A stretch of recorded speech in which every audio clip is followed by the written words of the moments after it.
name is Jennifer Lisa Vest, and I'm going to read a few poems for you.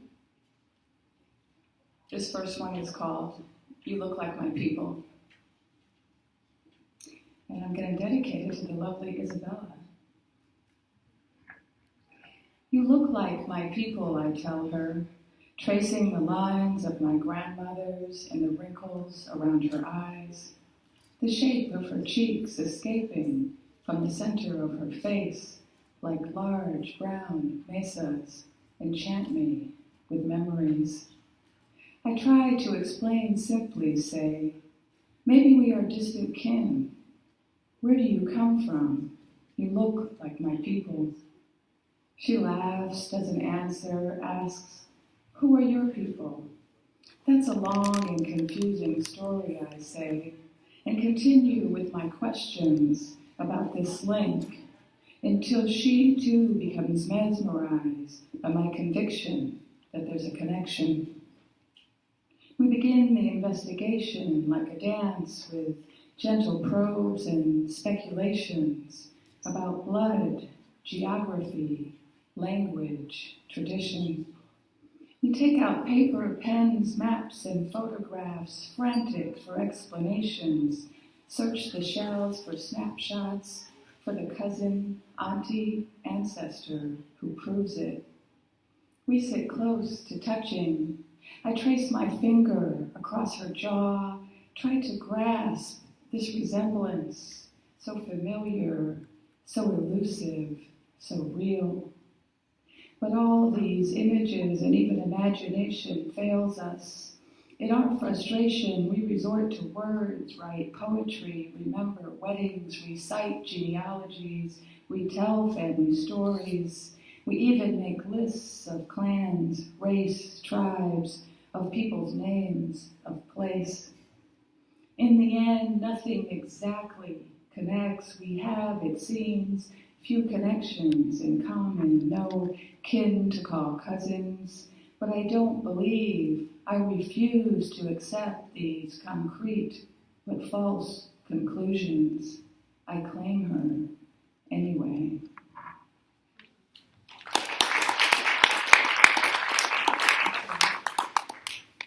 This next one is called I Like to Surround Myself. I like to surround myself with soft-hearted men. They give me hope. Hope for the future. Prevent me from judging their whole gender by the crimes of the majority.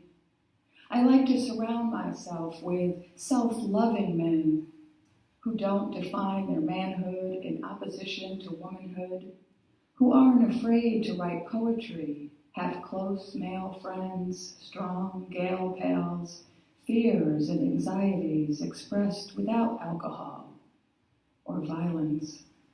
Men who listen and learn, men who think before talking, men who consider everything and everyone and admit what they don't know when they don't know it. I like to surround myself with big-souled men, men who know they are nothing in the grand scheme of things and everything in the eyes of their Creator, who know that being louder and bigger and meaner won't make them men, that being the master of their turf won't make them men, that being able to control women won't make them men. I like to surround myself with honest, humble men, men who don't hesitate to ask their mothers, their sisters, their wives for advice, who know how to apologize as well as they rationalize, to cooperate as well as they operate. I like to surround myself with strong-hearted men who don't just respect women, but also correct and lecture their men friends who don't. Men who stand up to sexism despite the snickering and name-calling, who call themselves feminists. They give me hope.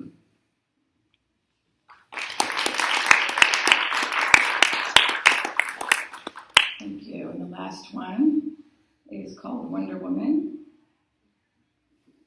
And I wrote it originally for my Aunt Sandra. who's moved on. Wonder Woman. I've spent my life pretending I was invincible, unbeatable, the rock of Gibraltar and the island of everybody's life but my own. I've survived so many sad occasions, disappointments and betrayals. I've learned how to weep without crying, how to endure death without dying, how to keep my face placid in the face of countless crises. I've been a flag in the wind, never torn down despite the downpour. I've marched along stoically, singing loudly, ain't nobody gonna turn me, ain't nobody gonna turn me, ain't nobody gonna turn me around. Because underneath my just pressed, hard-working, color-coordinated clothes, I always wore a cape. I've spent my life pretending nobody could hurt me, nothing knock me down, nobody's stones or wicked words ever wound me. When necessary, I've grown calluses on bruises. When necessary, I've embroidered flowers onto helmets and called them hats. When necessary, I've painted casts and bandages and called them fashion. I have been beautiful in my denial. I've spent my life promoting others, morale boosting, initiating every cheering session, organizing every gathering of compassion. I've made the phone calls, led the marches, cooked the dishes, sat by the bedside, and never looked for gratitude, for thanksgiving or recompense from anyone. I've spent my life pretending I didn't need anyone to save me. I did the saving. I was everybody's Wonder Woman. I saved women from their husbands. I saved workers from their bosses. I saved children from their parents. I broke up fights in bars. I called my sister to get my mother to call my other sister to make up.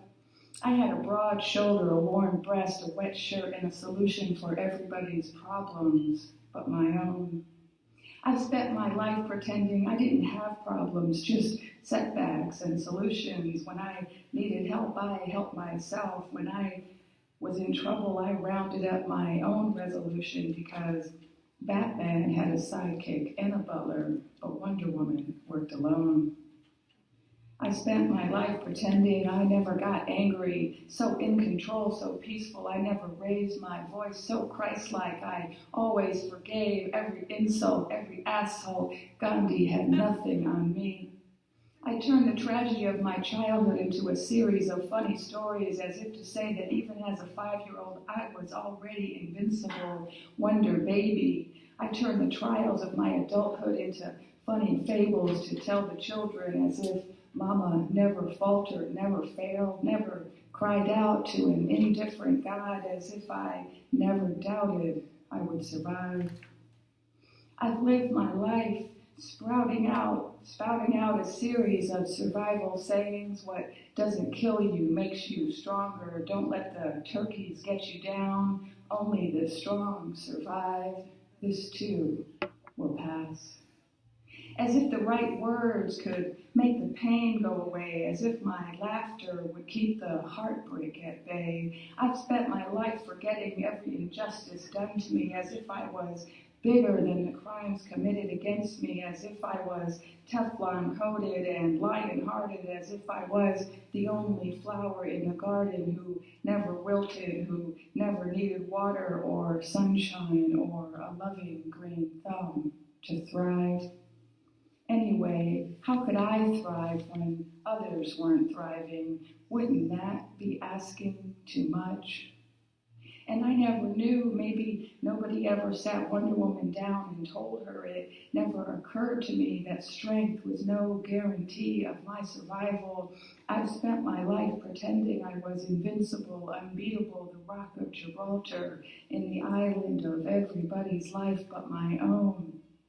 Oblivious to the waves crashing down around me, and no one ever told me it's not just the strong that survive. Nobody ever told me, and why would I listen anyway? Wasn't it my strength that saved me? Wasn't it my strength that everyone counted on? If I wasn't strong, what was I? I spent my life pretending I was invincible, unbeatable, and I never knew in all my life-saving heroics, I never figured out, no one ever hinted at the possibility that sometimes it's those who learn how to surrender, to say, I can't, to admit weakness, to ask for help, who are the strongest, and survival is irrelevant. Thank you.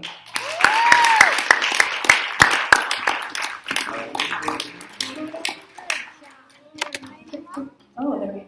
Thanks so much for sharing, Jennifer. Up next, we have Tommy Twain once again. Let's see, did it work? And Go, would you like to go again after that? No. I can't tell. It won't let me get into it.